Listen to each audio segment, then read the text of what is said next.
True intelligence begins in silence. In a world obsessed with noise, attention, and empty opinion, the Stoics stood apart by embracing clarity, stillness, and reason.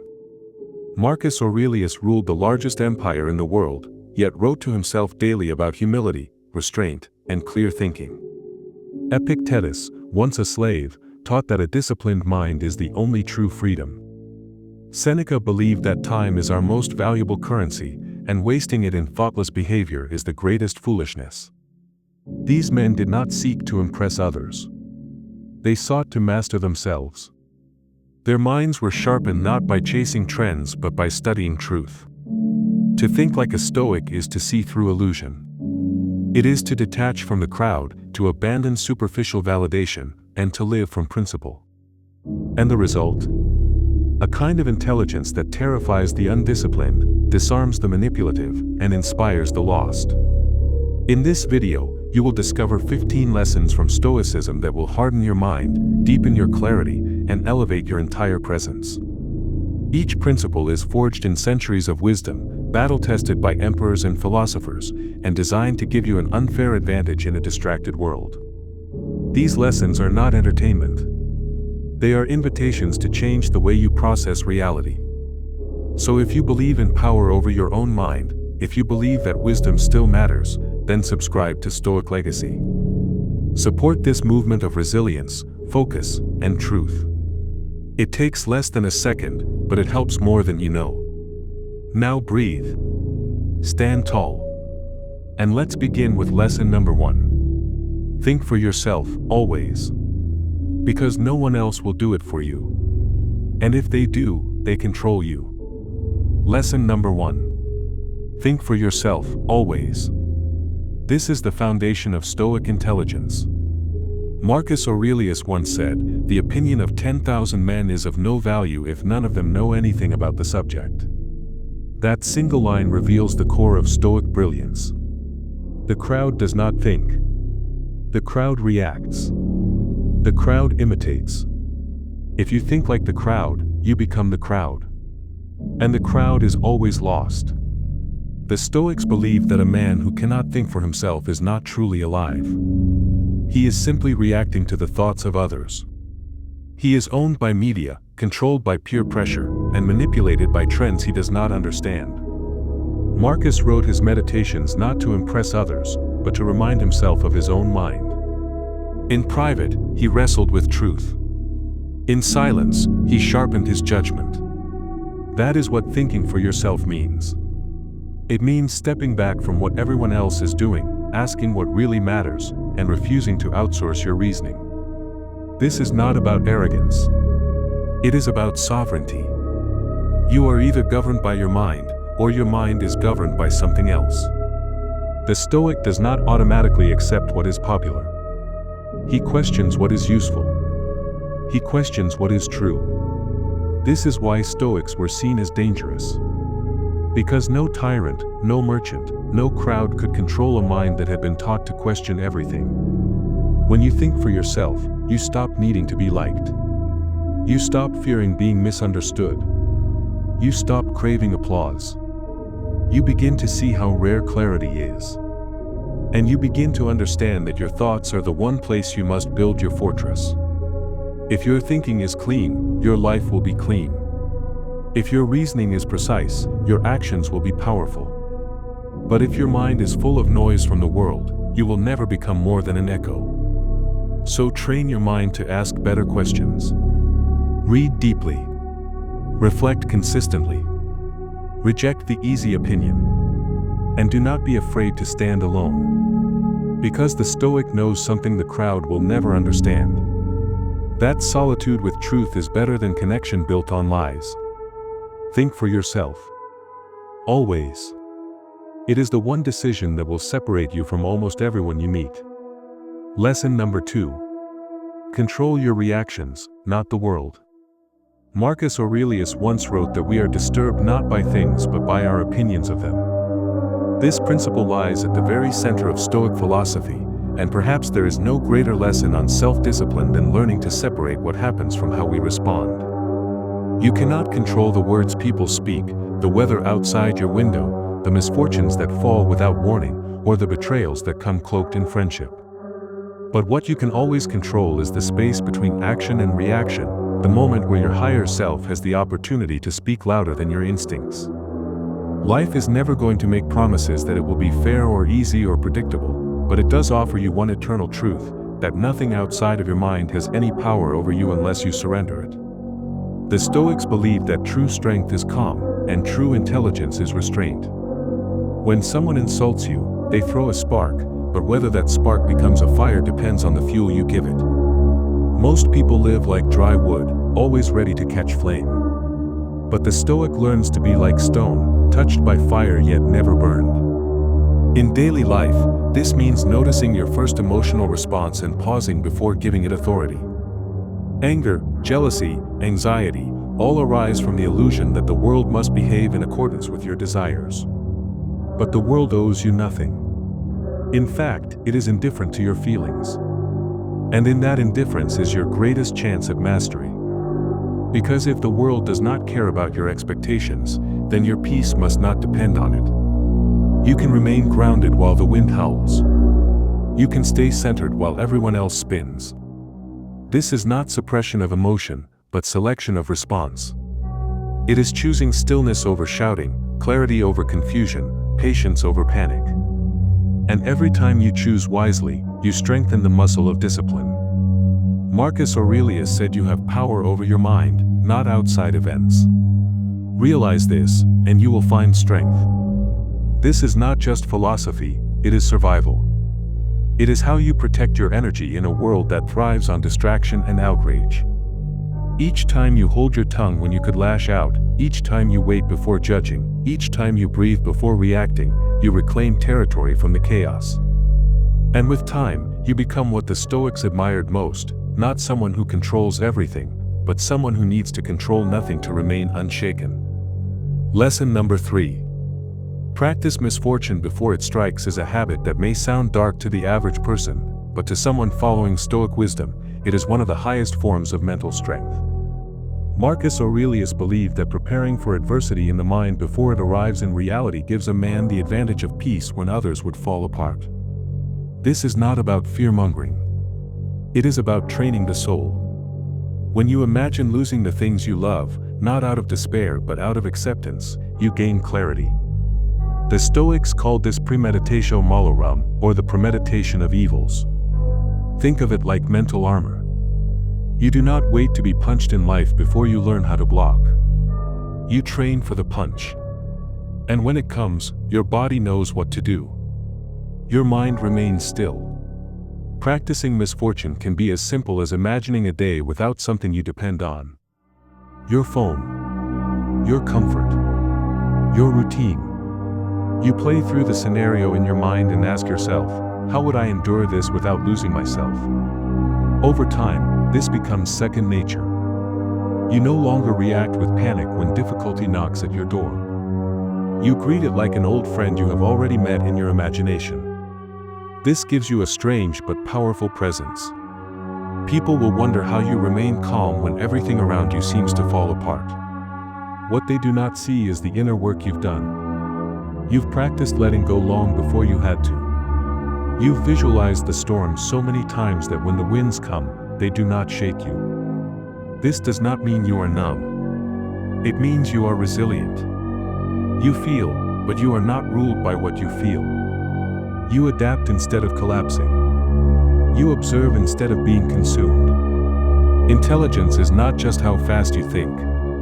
It is how deeply you are rooted when chaos arrives. The world trains you to avoid discomfort. Stoicism teaches you to face it head-on, again and again, until it becomes a teacher, not a threat. When you practice misfortune before it strikes, you walk into the future already knowing that you can survive it. That kind of strength makes you unshakable. That kind of foresight makes you wise. And that kind of presence, that makes you unforgettable. Lesson number 4. Read to reflect, not just to escape, is the habit that separates shallow thinkers from powerful minds. In today's world, reading has become either a forgotten art or a casual pastime, used mostly for distraction. But for Marcus Aurelius and the Stoics, reading was a sacred act, not to run away from life but to look deeper into it. He read to shape his thoughts, to test his ideas, to challenge his emotions. And more importantly, he wrote down what he read, reflected on it, and made it part of his identity. Books were not a way to kill time. They were a way to sharpen time. You are not truly reading if the ideas do not live inside you afterward. You are not really learning if the wisdom doesn't disturb your old ways of thinking. The Stoics believed that knowledge is only valuable when it transforms how you act. So every page must be tested against your daily life. Every quote must ask you a question. Every story must confront a belief. If it does not, then it's entertainment, not growth. When you read with intention, you slow down. You do not skim. You do not rush to finish. You stop when a sentence stabs your comfort and forces you to think. You underline. You sit with it. You write about it. That is what Marcus did. That is why we have his Meditations, a book not written for us but for himself. It was a mirror, not a lecture. You must read like that. Like your soul depends on it. Because in a world of quick opinions and empty noise, the ability to deeply understand, to pause and interpret and reflect, is the most dangerous kind of intelligence. It makes you immune to propaganda. It makes you capable of thinking independently. It trains you to extract meaning from silence, from symbols, from struggle. And it teaches you to recognize truth, even when it is wrapped in simplicity. If you want to think like Marcus Aurelius, stop reading to finish. Start reading to become. Let the book teach you about yourself. Let it confront the parts of you that need to grow. And when you close it, carry the words in your actions, in your calm, and in your presence. That is how books stop being books and become blueprints. Not for the perfect life, but for the thoughtful one. Lesson number 5. Do not argue with fools because every time you do, you let chaos borrow your clarity. Marcus Aurelius knew this well. He knew that when a wise man speaks, he does so not to prove himself right but to remain right in his conduct. You must understand that not every challenge deserves your attention. Not every insult needs a reply. And not every fool deserves your energy. When you engage with those who enjoy confusion, you descend into their level. They do not seek truth. They seek drama. They do not value clarity. They value chaos. And when you argue with them, your goal shifts. You forget your principles. You begin to win instead of understand. That is how the Stoic gets poisoned by ego. Marcus Aurelius often reminded himself to remain indifferent to praise and criticism. Because the crowd does not know your path. Their opinions, though loud, carry no weight unless you let them. When someone mocks your progress or challenges your beliefs with ignorance, you do not need to lower your frequency. You do not need to prove anything. Let them talk. Let them shout. Let them misjudge. Your response must not be emotional. It must be powerful in its silence. Because when you do not argue, you keep your peace. And your peace is your power. There is a kind of strength in restraint that the loudest never understand. And there is a kind of wisdom in walking away that fools will always mistake for weakness. But the wise know. The disciplined know. The Stoic knows. Walk with clarity. Choose your battles.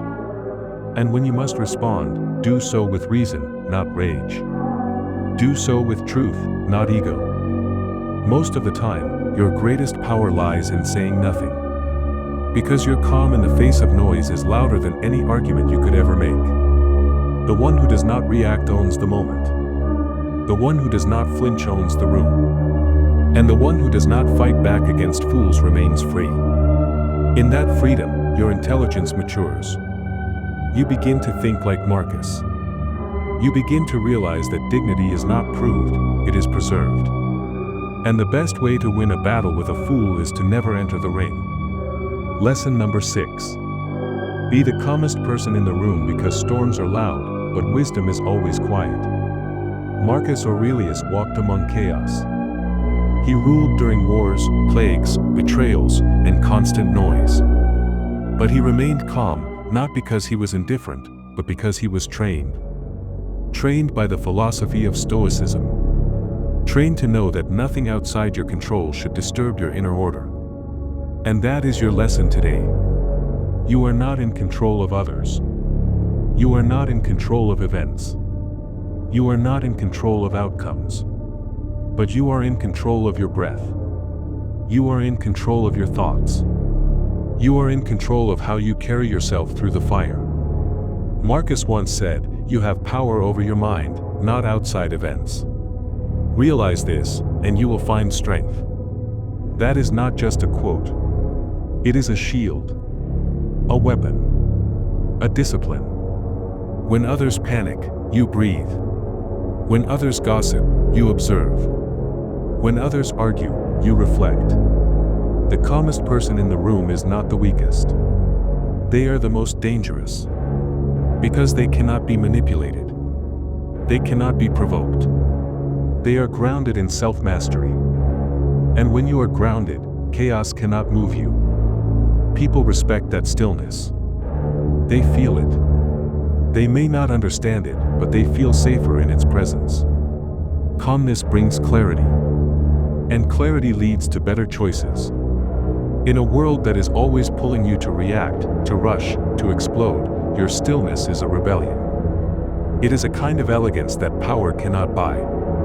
When you are calm, your words hit deeper. Your silence speaks louder. Your presence becomes heavier. You do not chase influence. You attract it. Because everyone around you begins to feel your inner peace, and it becomes contagious. But it only begins when you decide not to get dragged into every emotional pit people throw at your feet. You must remember, peace is not found. It is forged. It is something you build with practice. With patience. With remembering who you are. And most of all, with remembering what you are not. You are not your anger. You are not your fears. You are not your past. You are the calm in the middle of it all. You are the mountain unmoved by the wind. And like Marcus, you will lead, not by shouting, but by standing still while the world burns. Lesson number 7. Choose the harder right over the easier wrong, because what is easy now often becomes regret later. Marcus Aurelius did not live a life of comfort or avoidance. He was emperor, but he did not indulge in luxury or escape from duty. He lived in discomfort, in sacrifice, in discipline. Because he understood something most people never learn. That choosing the harder path now builds a stronger man later. The Stoics believe that virtue lies in effort. That character is not formed when life is easy, but when it is difficult and you do the right thing anyway. The easier wrong is tempting. It is everywhere. It looks like delay. Like self-pity. Like distraction. It feels like comfort. It whispers things like you can skip today. You can lie just this once. You can run from what scares you. But every time you choose the easier wrong, you lose something. You lose self-respect. You lose time. You lose strength. And worst of all, you lose the man you were becoming. Marcus Aurelius reminded himself daily that the work of a man is to be upright, to be honest, to carry out his purpose. Not to seek pleasure, but to serve what is good. He said, just that you do the right thing. The rest doesn't matter. What he meant was this. Stop measuring your life by outcomes. Measure it by the integrity of your actions. Measure it by the weight you carry willingly. You may not get applause. You may not get recognition. But you will earn something deeper. You will earn trust from yourself. You will become the kind of man who does what is right even when no one is watching. Especially when no one is watching. This lesson is not about being perfect. It is about being consistent. Every hard choice you make to stick to your values, to push past fear, to resist the cheap pleasure and walk toward the pain of growth, carves a sharper edge into your character. It sharpens your mind. It hardens your spirit.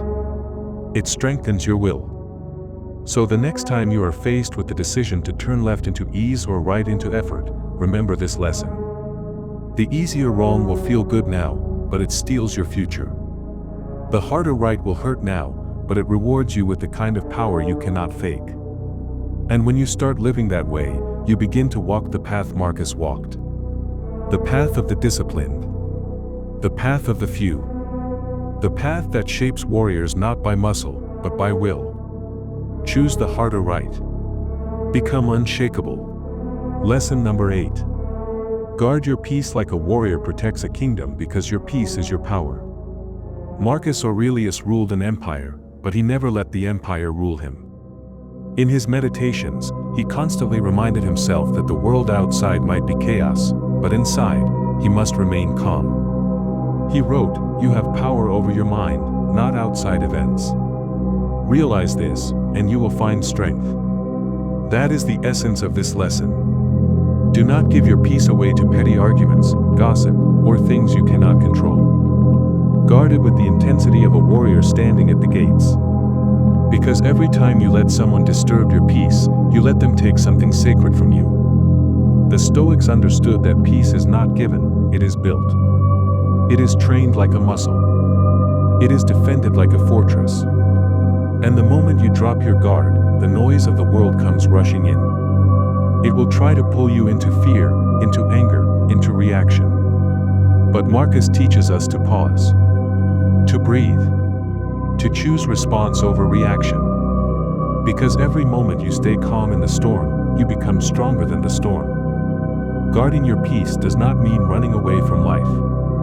It means showing up with stillness. It means being fully present without being emotionally hijacked. It means holding your center while the world spins. It means not needing to respond to every insult, not explaining yourself to those committed to misunderstanding you, not chasing validation from people who do not value your truth. It means knowing that your calm is not weakness, it is strategy. When you guard your peace, you are not just protecting your sanity. You are creating space for clarity. You are making room for better thoughts, better choices, better energy. You are refusing to be a puppet pulled by every string of irritation or ego. You are standing in sovereignty. That is the mark of a Stoic. That is the edge Marcus cultivated in silence while others screamed. So ask yourself this today. Who are you letting disturb your peace? What thoughts, what fears, what distractions are you allowing past the gate? Now imagine yourself standing before those gates like a disciplined guard. Let in only what strengthens you. Let out only what serves you. Nothing else. Guard your peace like a warrior, and you will rule more than an empire. You will rule yourself. Lesson number 9. Don't just read, absorb with action. Marcus Aurelius wasn't just a philosopher who read scrolls and left words behind. He was a man who turned those ideas into the very rhythm of his life. He believed that wisdom without action was nothing more than decoration, a beautiful cloak that warmed no one. In meditations, he reminded himself over and over again that philosophy is not a thing to talk about, but to live. You don't need more books, you need to practice what you already know. That is the heart of this lesson. In today's world, we are flooded with information. Thousands of videos, podcasts, quotes, and books, yet so few truths actually change our behavior. Why? Because most people consume to feel smart, not to become wise. Stoicism flips this upside down. The wise man is not the one who knows more, but the one who applies better. Marcus urges you to stop reading as a form of escape and start reading to prepare for battle. Every lesson, every page, every idea must be carried into the arena of life and tested in hardship, tested in silence, tested when no one is watching. It is easy to highlight a quote. It is hard to remain calm when someone insults you. It is easy to write a to-do list. It is hard to wake up early and attack the day. It is easy to admire discipline. It is hard to deny temptation when your comfort begs you to give in. That is why Marcus warns against collecting ideas like trophies. Use them. Live them. break them open in the fire of adversity. The point is not to be a philosopher in your head, but a warrior in your behavior. Every time you read, ask yourself this one thing: how will this change the way I act today? That is the Stoic filter. If a lesson cannot be lived, it is not worth your time. And if you learn something but do nothing with it, you are only pretending to grow. Marcus did not build his mind by just reading Epictetus or Zeno. He built his mind by facing betrayal, disease, loss, war, pressure, and still choosing clarity. Still choosing to respond with strength. So if you want to grow truly intelligent, stop hoarding knowledge and start honoring it. Turn every insight into discipline. Turn every teaching into a tool. Let the words you read become the armor you wear. The time has come to stop consuming like a student and start living like a Stoic. Because what you do with what you know will always matter more than how much you know. Lesson number 10. Value the silence between words as much as the words themselves. In a world that never stops talking, thinking, shouting, and screaming for attention, there is immense power in silence. Marcus Aurelius understood this well. He did not see silence as a void to be filled but as a space where clarity, reflection, and insight are born. If you want to become more intelligent, more discerning, and more strategic in your actions, you must begin to value silence. Most people are uncomfortable with it. They rush to fill it with noise, explanations, justifications, and endless opinions. But the Stoic knows that in silence, truth surfaces. When you learn to observe without reacting, to listen without interrupting, to pause before responding, you begin to rise above the reactive crowd. Think about it. The moments where you chose to hold your tongue, to let someone else speak first, to sit with your thoughts instead of acting on impulse, those are the moments where wisdom grows. Silence teaches you to slow down your mind, to evaluate before engaging, and to understand situations with depth.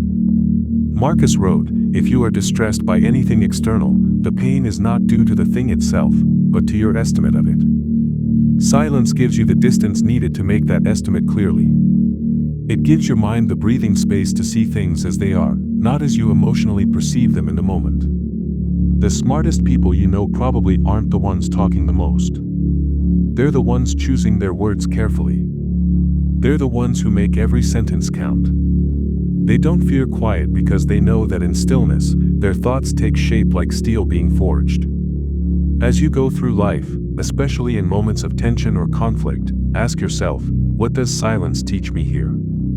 Can I wait before reacting? Can I observe without judgment? Can I make space for truth to arise? When you train yourself to not jump at every sound, every comment, every need for validation, you begin to uncover what most people miss, the deeper current of life moving underneath the noise. In relationships, silence can express more than 1,000 apologies. In arguments, silence can win battles without speaking a word.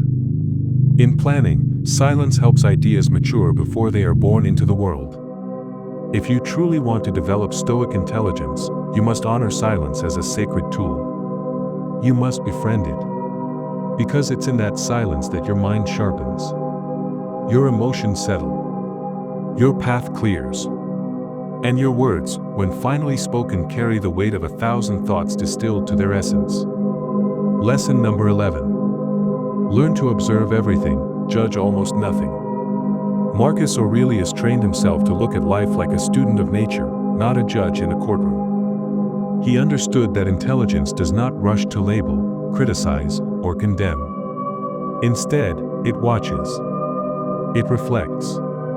It understands.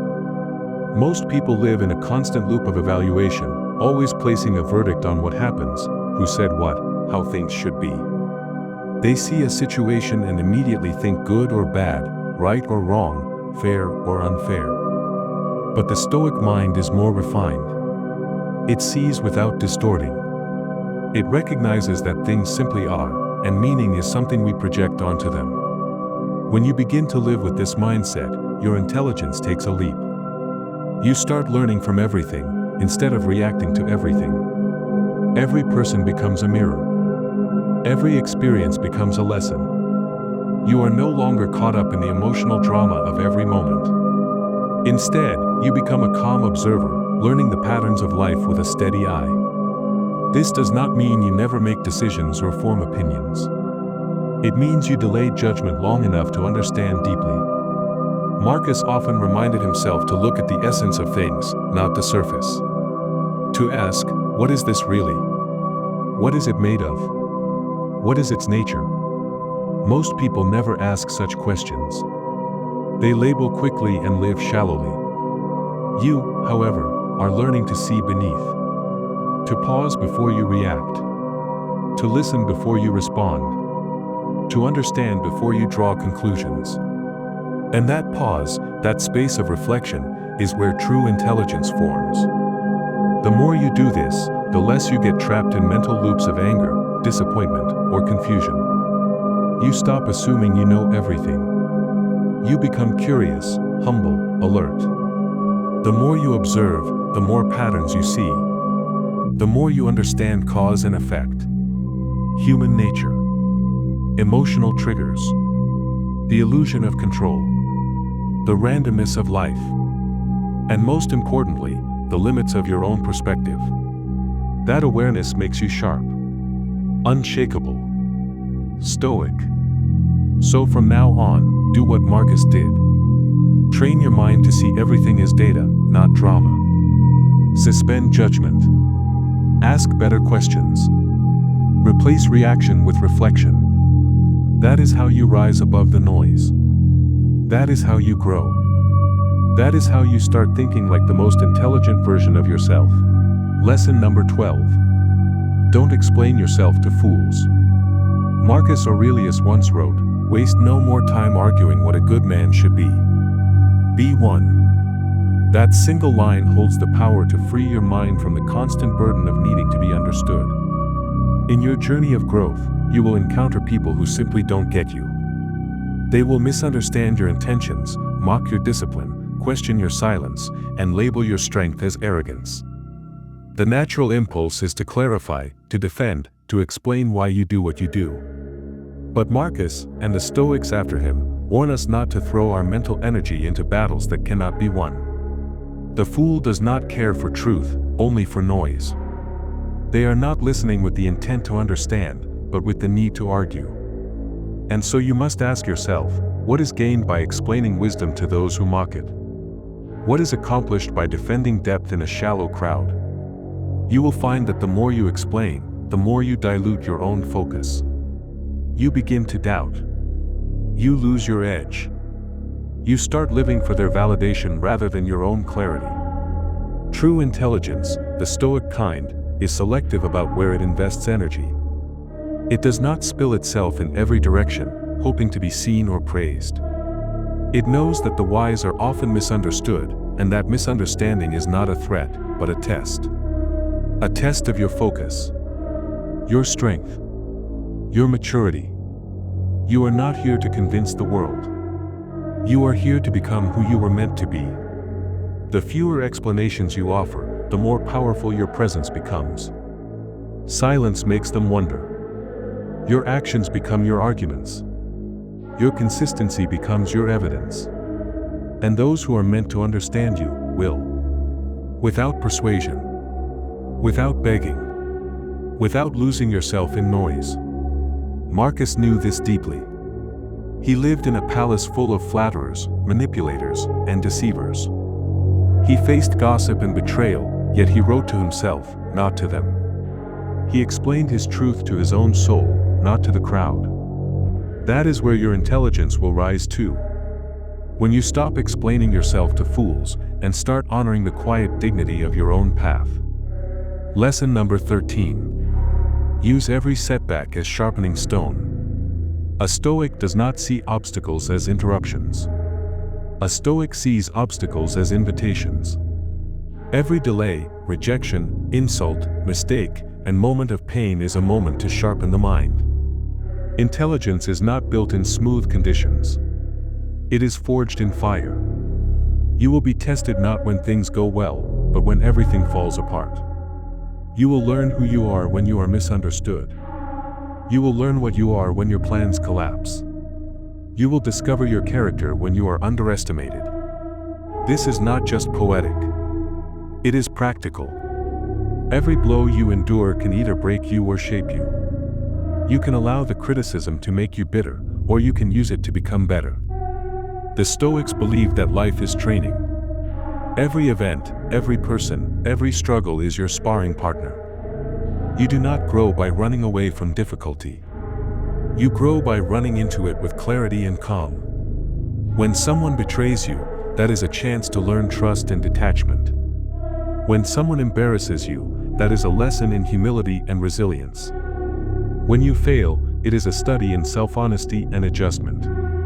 Marcus Aurelius reminded himself that the impediment to action advances action, what stands in the way becomes the way. This isn't just optimism, it's strategy. If you train your mind to reinterpret adversity as a gift, you unlock the kind of intelligence that cannot be taken away. You become anti-fragile, meaning every attack makes you stronger. Every time life tries to humiliate you, it accidentally promotes you. Because you rise. You don't quit. You grow in silence and strike in wisdom. Life will always present reasons to quit, but the Stoic mind rewrites those reasons into motivation. Into power. Into fuel. You do not need easy days. You need strong purpose. You do not need everyone's approval. You need unwavering direction. When things get hard, do not ask why it's happening to you. Ask what it's awakening inside you. Because a sharpened mind sees through chaos, and a sharpened soul stands unshaken. The next time you are hit with something that hurts, smile slightly. You've just received another sharpening stone. Lesson number 14. Do not speak unless it improves the silence. Words are not free. Every sentence you speak either serves your growth or drains it. The Stoics treated speech with reverence. They believed that careless talking is a form of mental pollution. If you speak without meaning, you dilute your presence. If you gossip, you reveal your own insecurity. If you argue to win, you lose your dignity. Marcus Aurelius urged himself to speak only what is true, necessary, and kind. And only when silence would be less valuable. This is not about being quiet all the time. This is about learning restraint. The most intelligent minds do not fill space with noise. They wait. They observe. They strike with precision. In a world full of opinion, silence becomes rare, powerful, and magnetic. People will respect you more when you are selective with your words. Your thoughts become clearer when you stop talking just to fill the air. The less you say, the more weight your words carry. This is why a single sentence from a wise man can silence a room. Why one look from a self-controlled person can say more than 1,000 explanations. Practice the art of listening fully before speaking. You will notice how often people contradict themselves. You will hear their fears disguised as certainty. You will hear their hunger for validation. The wise use this to learn. To respond with intention. Speaking without awareness wastes energy. It often leads to regret. When you're angry, silence protects you. When you're sad, silence gives you space to feel. When you're unsure, silence gives you time to think. There is power in pausing before replying.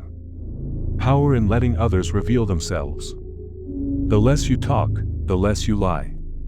The less you explain, the more people respect your boundaries. And the less noise you generate, the more peace you find. Seneca taught that speech should be like gold coins, not tossed freely, but spent wisely. If your words are many, let them be meaningful. If your thoughts are deep, let your silence be deeper. You don't need to say everything you feel. You don't need to defend every move. You don't need to be heard by everyone. In fact, real intelligence means being okay with being misunderstood. Let others waste their breath. You keep your composure. Let them talk. You observe. You refine. And when it is finally time to speak, let your words cut through the noise like a sword of calm reason. The moment you master your tongue is the moment your mind becomes sharper than any blade. Lesson number 15. Detach from outcomes, attach to your process. A Stoic does not live for applause. A Stoic does not chase trophies. He shows up for the task, not the reward. Marcus Aurelius reminded himself every day that the outcome is not within your control, but your effort always is. Wisdom lives in the process, not in the result. When you focus only on what you can control, your attitude, your consistency, your choices, you begin to rise above the noise of the world. You no longer bend under the weight of success or failure. You become grounded, stable, unshaken. Most people are constantly anxious because they obsess over the finish line. They want recognition. They want the crown before they run the race. They dream of outcomes, but forget the discipline it takes to earn them. This obsession clouds their focus. It steals their peace. The Stoic understands that peace comes not from winning, but from showing up and doing the work. The Stoic wakes up and returns to the task. Not for fame. Not for fortune. But because doing the work well is its own reward. This is what detachment means. It does not mean giving up your dreams. It means giving up your fear of failing. It means releasing the need to be admired. It means you do not tie your worth to what happens after the effort. You tie your worth to the effort itself. You give fully. You let go fully. The moment you stop chasing the outcome, your mind becomes still. Your focus sharpens. Your energy no longer leaks into worry. You become more precise, more thoughtful, more powerful. This is the paradox of true intelligence. When you detach from needing results, you actually perform better. Because your hands are steady. Your heart is quiet. Your mind is fully present. The sculptor does not think of fame while he chisels. The warrior does not dream of glory in the middle of a battle. They are consumed by the process, and that is why they rise above the rest. Even when the world ignores you. Even when there is no praise. Even when success takes years. You are already winning. Because you are not doing it for them. You are doing it for the man you promised yourself you would become. And that man, the one who shows up with calm, with discipline, with heart, is already free. You've just walked through timeless lessons drawn from the mind of Marcus Aurelius. If these words stirred something in you, share them. Carry them into your life. Let them shape your thoughts and sharpen your soul. Subscribe to Stoic Legacy if you haven't already, so we can keep walking this path together. Stay stoic and build your Stoic legacy.